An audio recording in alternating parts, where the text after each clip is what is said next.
What is up, everybody? My name is Andrew Mencher, and you are in tune to the Wisdom and Sound Show. If this is your first time with us, welcome. I always give an explanation of what this show is about, and it's my aim to bring some awareness and information to help get you jump-started on your career or your path towards becoming successful, towards becoming great at what you do. This podcast is for musicians, artists, or any creative individual that just wants to be the best. So it's my hope to inspire you or to provoke some new thoughts, which may lead you to viewing the world a little differently. If you find some value in what I'm doing, please share this with your friends and family. Hit the subscribe button. I'm always accepting music submissions, so you can get at me, Andrew at wisdomandsound.com, and I would love to hear your feedback as well.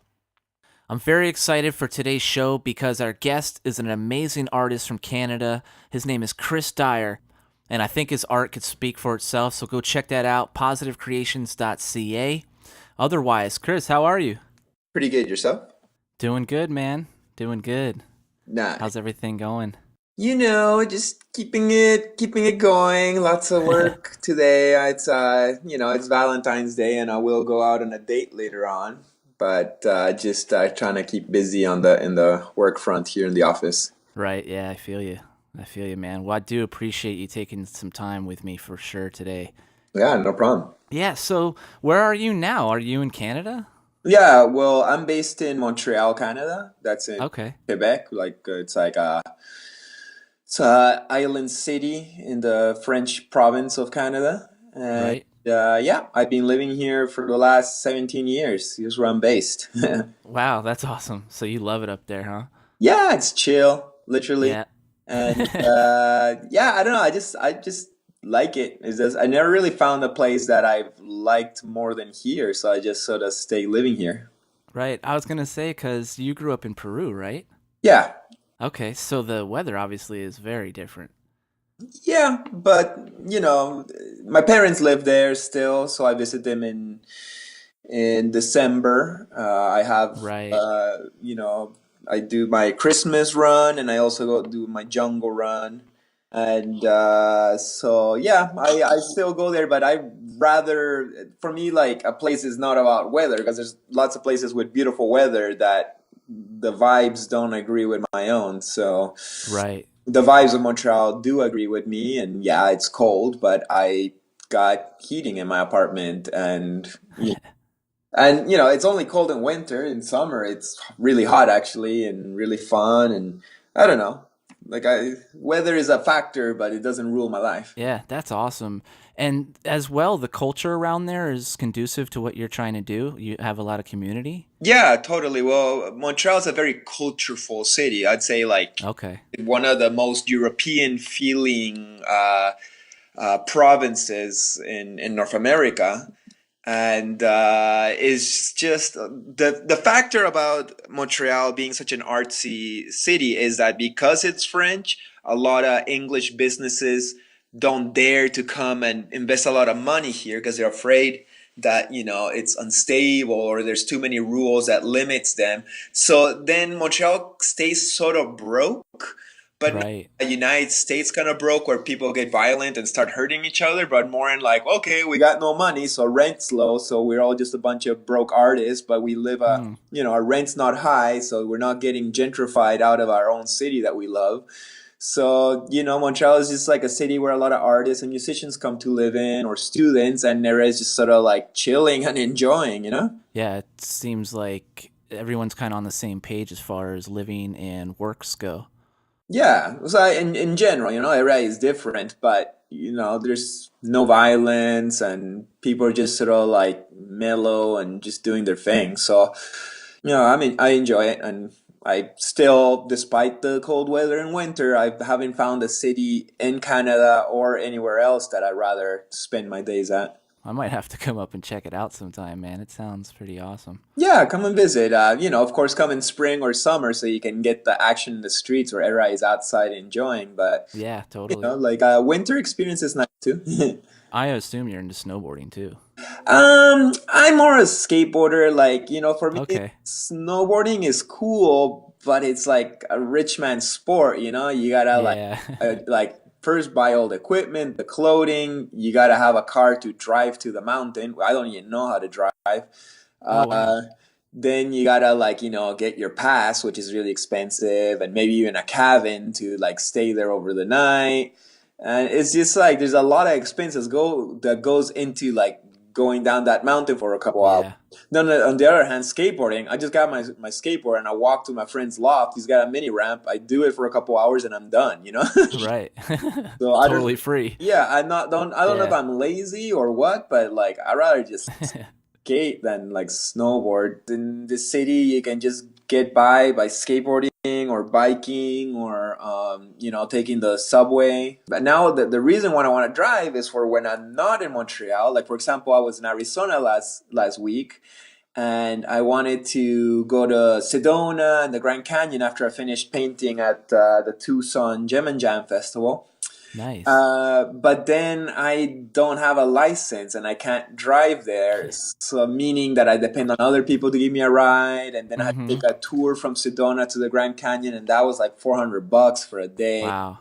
So if I could have just rented a car, I could have gone myself and done whatever. But so I'm trying to learn how to drive, but in Montreal, there's like a law where you have to go to driving school in order to get your license because people are such bad drivers here. They've made it that way that everybody's gotta learn how to drive again, you know? Yeah, totally. That sounds kind of like Florida. Yeah. That's incredible, though, because I was reading your bio and it said that you've managed to visit over 30 countries and Yeah. without driving. And how did you do that? And what kind of inspired you to do all that? Well, when I go to those countries, I usually either take a plane or a bus or find rides. Right. And I don't know, I just like always loved traveling, so I just do it. Yeah. I know that's where my efforts go to. Like it's like, okay, let's do all these things, but at the end of the day, like the money that I save goes towards what I want to do. Sure. But yeah, like I definitely have been doing art as a career for I don't know, like 15 years. So How about from the business side as well? I mean, do you manage your own website, your own email, and everything regarding that? yeah, I got people who help me. Like, for example, I got my editor for my adventure series, and I got an assistant, and I got my merch people. But I answer Right. all my emails, which is something that takes me a long time, and I always Yeah. hope that people will have patience with me. And I do all my own work. I have a lot of roles, and I try my best to fulfill them all to the best of my capacities. Right, sure. That's what it seems like you have to do nowadays. I mean, you can't, there's no more real managers. I mean, I guess there are, but it's not like it used to be, where you just kind of create your art and sit back and somebody sells it and markets it. I Now you, wouldn't totally mind if somebody cool came along and said, "Hey, I'm gonna do all these things for you," hmm, but I haven't really found somebody to do that. And if somebody's gonna come in and take a big cut of what I do, right. I'm guessing enough for them to like make it work for themselves. They better be selling my paintings for a lot more than what I'm selling it. Because not like, what's the point? Yeah. I don't know. It's sort of like tricky, and I'm really weird because I don't know. Like I really don't even want to work. Yep.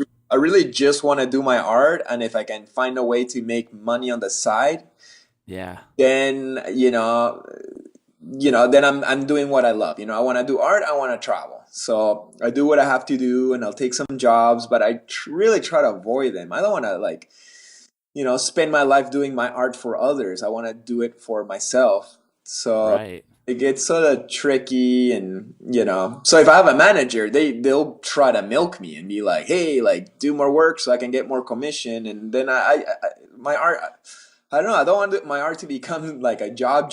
You know what I mean? Yeah, absolutely. Have you had other jobs before, or you just always done your art and just kind of done side jobs? Well, what I mean by side jobs is still on the artistic thing. So, for Got you. example, I do a painting right now, and I'm doing it to express my soul, and I don't even want to sell the painting many times because it's part of my heart. And then I'm like, whoa, you just spent a couple months doing something that you're not even going to get money out of. So that's when I get into my whole branding side of things and licensing. and I'll make a bunch of products that doesn't mean like, I don't have to sell the original painting, Yep. but I can still make money off it by just spreading the JPEGs to different brands who will make their products and or performances. Like, okay, Chris, we want you to come and be our art monkey in our festival, and and like there I go, and I do my dance, and Yep. I'm joking, of course. I like live painting, but Yeah, no. like it's if it was my call, I wouldn't do that.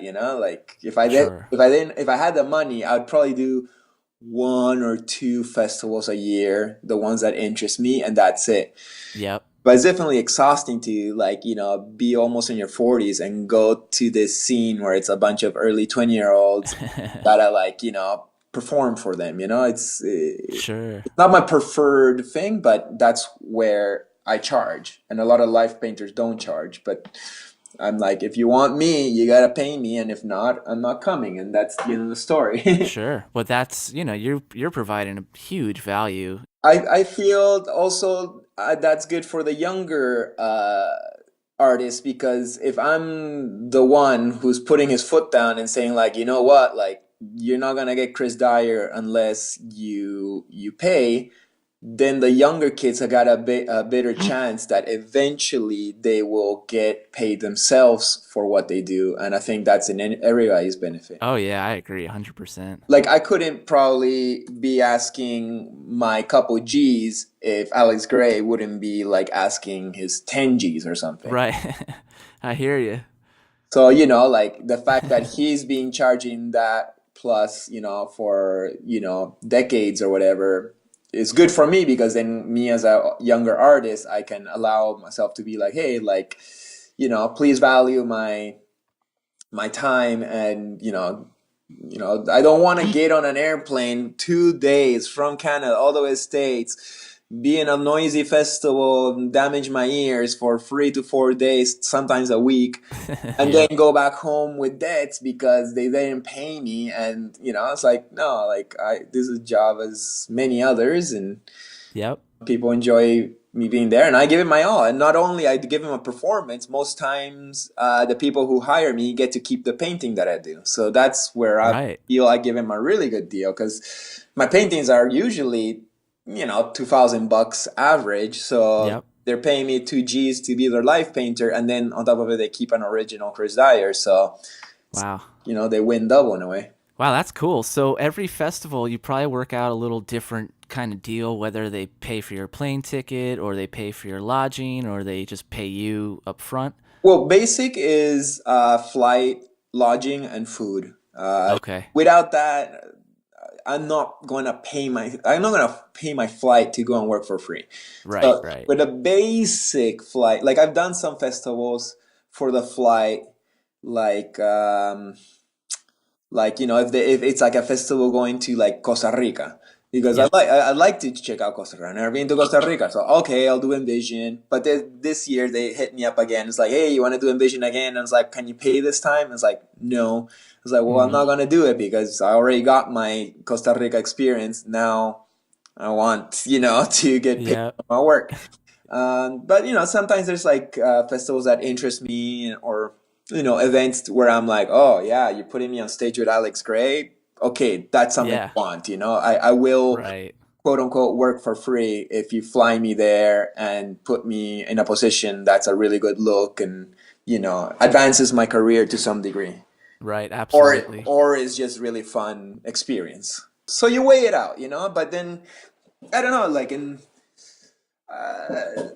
some festivals want you to do the poster, or they want more out of you, and then you charge a little bit more, and it's all fair. And then some festivals have more budget than other festivals, so you just play by ear. Yep. You see what you could work out. You kind of lay out what you want, your expectation, and then hope they'll come with something that sounds good, kind of a counter.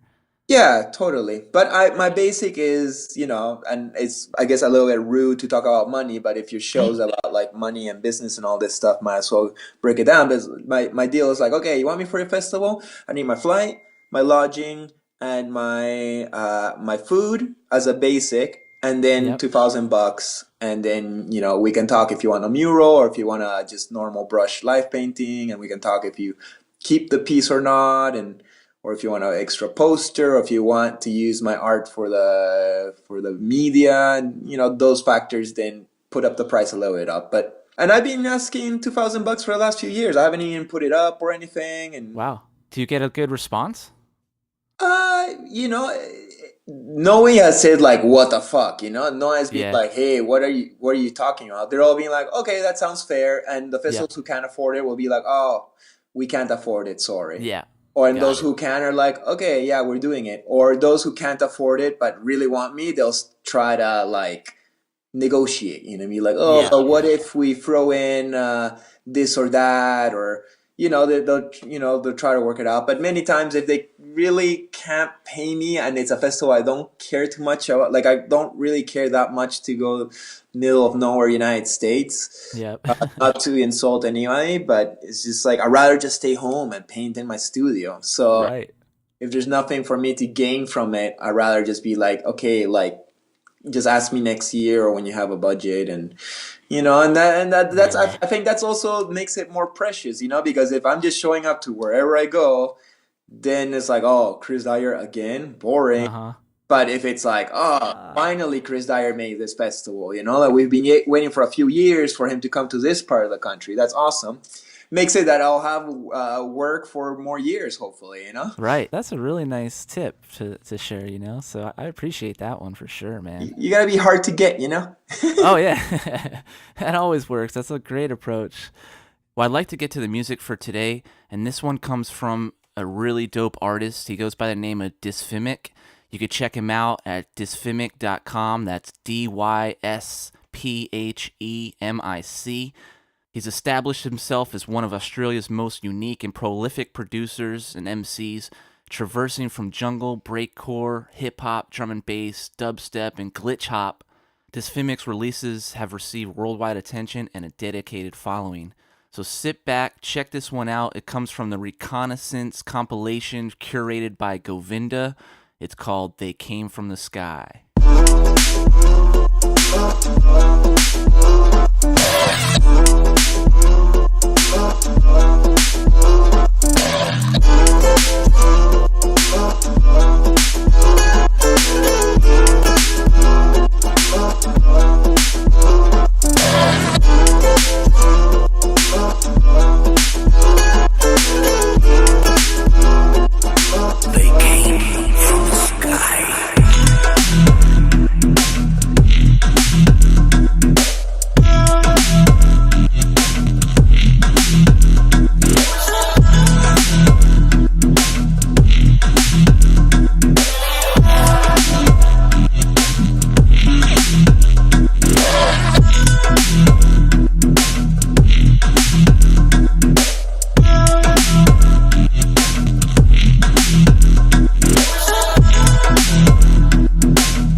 Wow, give thanks to Dysphemic for such a spiritually driven track.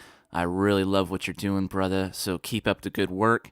Again, you could check him out at dysphemic.com. That's Dysphemic. Otherwise, I really hope you enjoy that tune, so keep sending them, and we'll get you on the show.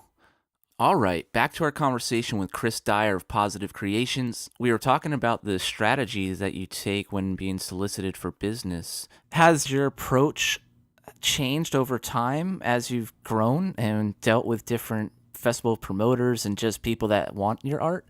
I guess I started charging, let's say when I started charging maybe 3 years ago, and that was because I was Okay. married and my wife was kind of like saying like, "Yo, Chris, don't leave all the time. I'm lonely. You're always gone to all these Mm, places and blah blah blah." I felt bad about it, but you sure, sort sure. of gotta do what you gotta do. But then it's like, okay, so let's make this rule: you only leave if you're gonna come back home with two G's. But Right. like under that amount, then you're just sort of like giving away your time to these people who don't value you, and then you're making me unhappy. So I promised her like, okay, from now on, I'll ask two G's or I won't go, and yeah, and that's how it's been since then. That's awesome. Has that increased your income level or give you more comforts? Yeah, I'd say yeah, because since like once again, I was telling you I don't prefer to sell my paintings. Right. Then it makes it that well, many times I do want to sell my paintings, but my most expensive ones either I don't want to sell or they don't sell because they're so expensive because it takes me so long to make. So, and I'm not making my paintings because I'm trying to make money. Like, yeah, I Right. like to make money from them many times, but it's not why I'm making my art. So it makes holes of like, okay, where are you getting to get your money? And I also don't want to do all these commissions. Like I do them. Like for example, Lettuce just hit me up and they want me to do their Red Rocks poster, but Okay. and that's exciting for me. It's like, oh, cool, I like Lettuce and Yeah. Red Rocks. That's so exciting, but it's got to be done by this Friday, and the budget is like less than half of what I usually ask. Ah, Yeah, but I can't say no because that excites me, and I'm like, okay, I'm gonna do this, but it doesn't make so much. Or many times people hit me like, hey, can you do this? Can you do that? And I'm just like, I just don't even want to do this, so I just decline. Like last year, I think I declined 80% of the job offers I had, just because I was like, I just don't want to live for others. I want to live for myself. I want to travel the world. I want to go to Nepal and not have to paint a mural if I don't want to. I still will, uh-huh. but Yep.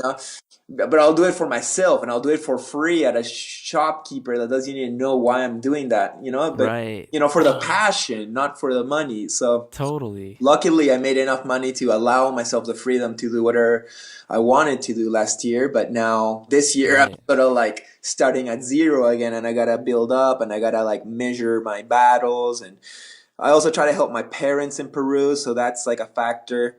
Sure. So basically, they're building their retirement home in Peru, but they're retired already, so they have no income.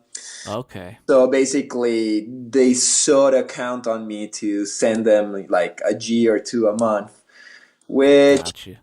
makes it a little bit trickier for me. And I'm sometimes like, ah, man, I love that I'm helping them, but sometimes like, ah, man, I wish this month didn't because I got my own rent and partner to you know sustain Yep. and my own trips, and I like to buy crap a lot too.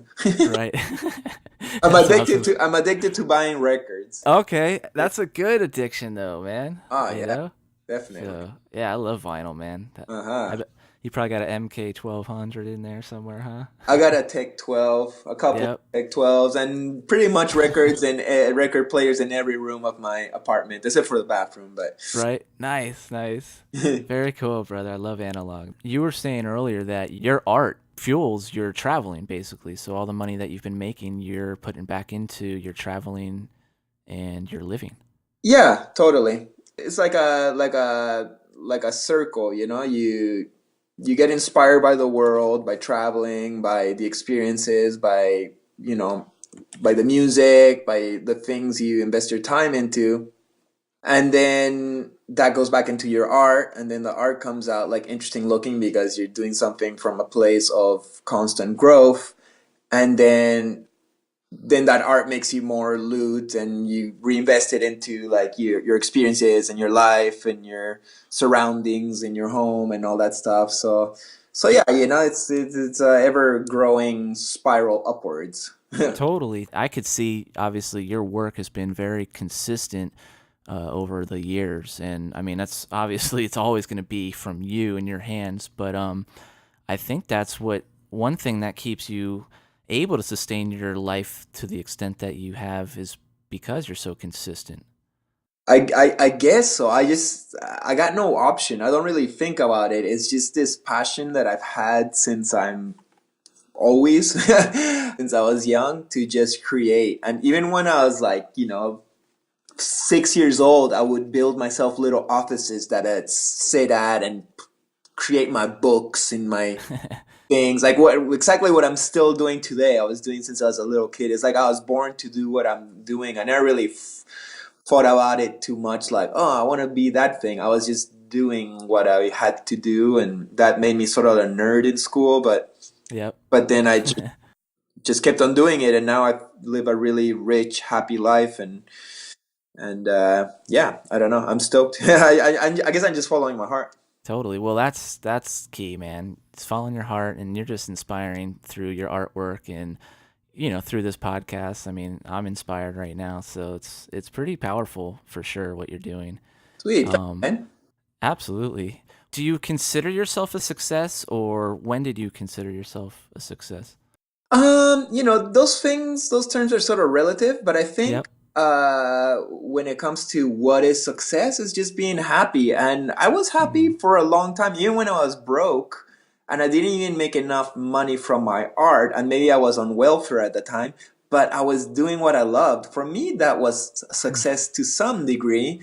I guess officially you could call I was a success that by the time I stopped being on welfare and I could afford to pay my own rent and I could pay all my things from the art that I was making. So I guess that would be the official like, okay, now I'm successful because this shit's working out. Yep. Now I'm at a different level where not only I can pay for my things, but I've been able to buy most of the things that I wanted. Now I'm over it, except for the records Yep. thing that I was telling you. I Totally. discovered that happiness was not in that. I was married. I had like a big house. I've traveled many places in the world. So that's like the whole worldly, like, oh, you're successful when you conquer the whole money thing. So I did that, and yeah, that's a measurement, I guess, and that definitely is fun because you get the freedom to do whatever you want and share the love. And but at the end of the day, I think like success is more like how you feel inside, your spiritual evolution. You can have a ton of money and still be a dummy that got lucky, and do no constructive thing towards a world that's hurting. I feel like I'm successful as long as the kids can gravitate to my art and use it as a way for them to find their own path to happiness and success or freedom or whatever. If I'm doing something good for the world, that's success. If I'm happy inside and I feel like I'm fulfilling my life passion, that's success. To have the money is more like the side thing that sort of says like, yeah, for sure you're gonna have this aspect too because you're following your dreams, you're fulfilling your passion, so the universe will reward you. So yeah, it's like a bunch of things at the same time, but they all Yeah. complement each other. I feel like I'm just so lucky because my art it does everything for me. There's so many people who like live their life not knowing what to do, or they don't know what their passion is, and I always had it so clear. And the thing that I do is my fun, it's my passion, it's my way to deal with my traumas and issues, to express myself, to heal myself. But then at the same time, it's what I use to heal the world and help others. And at the same time is what makes me money and gives me freedom. So it's like I just feel I'm so lucky and blessed to have, been born an artist. Absolutely. Well, that's mostly why invited you to be on the show because of those reasons right there, man. And Thank you. oh man, thank you. And the fact that you can share it and articulate it in that sense, it really is helpful. It really is impactful. And even though, yeah, I get it. You create your art for you. It's kind of like your own therapy. And that's this podcast for me is like my own therapy. When I do just my shows without an interview, it's like therapy. I get out my thoughts and I get to sort of guide myself in a sense, just by watching what you're doing and, people out there and your fans, of course, and the people that follow you on social media, they get that message or that inspiration. So, and I talk about we're leaders, whether we want to be a leader or not, there's somebody looking at us. I think everybody really needs to just express themselves, or find their art or find some way to get out their happiness, joys, pains, whatever they're going through. I think if everybody did art to some degree, even if it's just coloring a coloring book, I think it'd be a useful tool to help ourselves, because we can't just be going to the therapist all the time and Yeah, expecting others you know, will take the pain away. That's part of life. But if we got art there, I always found that, even if I'm having the worst of days, I can still go and work on a painting and feel like I love this shit. So totally. Was that something you would say, like if you're feeling uninspired, what kind of things get you back in the game? I don't want to sound weird, but I don't think I'm ever not inspired. Wow. I got more things to paint than I have the time to paint them. If anything, Got it. I got the opposite, where I got a flood of inspiration and I'm frustrated that I can only do like a painting a month for a week, because I'm like, oh shit, I also want to paint this. And then by the time you get to want to do a painting, the vibe of that painting is gone. So then you lost that painting. It died before it was born. Something that's helped me with that is doing spray paint murals, because um, with spray paint murals, I can do a big complicated thing in an afternoon and then I'm done. So I got that out, and it's helped me get a lot of ideas out and quickly and try it out and see if it works or not. Sometimes it doesn't work, but at least I got it out. So yeah, I don't know. Different mediums helps with that. That's cool. So you just try something new or something you haven't tried before, different color maybe or different brand of Yeah, paint. different Yeah. character, or a little concept, and sometimes it's cool, sometimes it doesn't work. Sometimes I don't like it, but I'll post it online and people love it. So then I'm like, Yep. well, okay, there's something to that, so let's not totally throw it in the garbage. Yeah. Yeah, I don't know. It's good to Yep. play. And Yeah, totally. It sounds like you just get to play all day.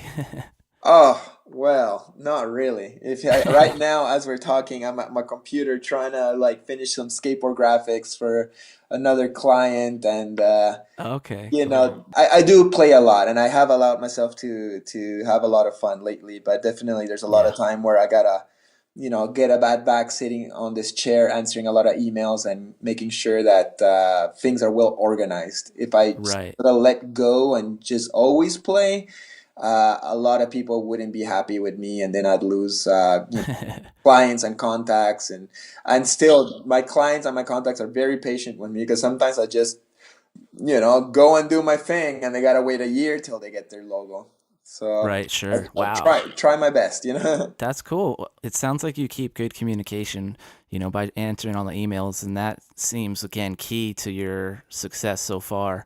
I think good communication in anything in life is really super important, from a relationship to how you deal with your family to your business. You just gotta let people know where you at and what you can do, and then if they understand you, then there's more empathy and understanding, and things just flow better. I think misunderstandings is like the biggest problem of the world. I think if Yeah. all the people who are having wars right now could really just understand how the other one feels, then they'd be like, "Oh, I didn't know you felt that way," or you know, I don't know. No, I think you're right, man. I think compassion and empathy mean a lot or could go a long way. Otherwise, do you have any last piece of advice to give to aspiring artists? Aspiring artists, I guess patience, because I find like a lot of young artists, they look up to, say, somebody who's making it to some degree. And then they're like, I want to be there. And then they get really frustrated when they're not there right away. They got to understand there's a long road and that every single little step is delicious. You know, that little first article in your local newspaper, and or that first time you made 100 likes on one painting that you did, like those little things that might seem like not important down the road, that was a step on your way to success and on growing your. Yeah, I think if, like, if success was handed to you in one day and you went from zero to the top of the mountain, that's not a fun journey, because then what's left, and then you're like, oh well, I made it, I'm like on the cover of Juxtapose magazine, and I Uh-huh. didn't even have to work for it. Somebody just plugged me there, and my art's not even good. I just made it, and now I'm Right. quote unquote successful. Is that fun? I don't think so, man. Yeah. I wanna struggle. So when you make it to the top of the mountain with your bleeding knees and your stinky armpits, and you're just like you got your beard and you're stinky, and then you're Yep. like, fuck yeah, I deserve this shit, because Yep. I battled for it. So I'd say to those young people, enjoy your battle, enjoy your ups and your downs. Just work really hard at making the best art possible or the best music possible or whatever you do. And yeah, just give thanks every single day for even being in the position that you can be an artist or musician, which is such the blessed career that you could have. So just always be grateful. Oh yeah, man, give thanks. That's some words of wisdom indeed, man. Thank you. Yeah, absolutely. Very cool. So if people want to check you out, they can go to positivecreations.ca. Yeah, they can go Okay. to positivecreations.ca is my webpage. I got Facebook and Instagram and Snapchat and YouTube, etc. And then I got a store, positivecreations.net. So Right. so I got it all. You just type my name and you'll find some stuff. Yep. Very cool. Awesome, Chris. Well, thanks so much, man, really, Yeah, again, no for your problem, man. time. Thank you so much, man. And All right. forward to sharing this. Absolutely. Thank you again, brother. Okay, you too, man. Enjoy. All right, man. Have Much a great love. night. Bye. You guys, if you're not inspired to pick up your coloring book right now and get to it, I don't know what it's going to take. Otherwise, I'm about to go grab my kids' crayons to start coloring myself. So, thank you so much for being here. If you found value in anything you've heard today, please share this with your friends and family. That's all I ask. I don't do this for money. I pretty much do it for the passion and the love. I love connecting with new people like Chris. It really enhances my life and just gives me something to look forward to every day. I'm totally motivated by the feedback and the connections that I've made so far, and I just look forward to doing it for the rest of my life. It's such a great feeling. So yeah, if you can subscribe, tell your mom, your dad, your dog, it's all good. I really appreciate it. Otherwise, my name is Andrew Mencher, and you are listening to Wisdom and Sound.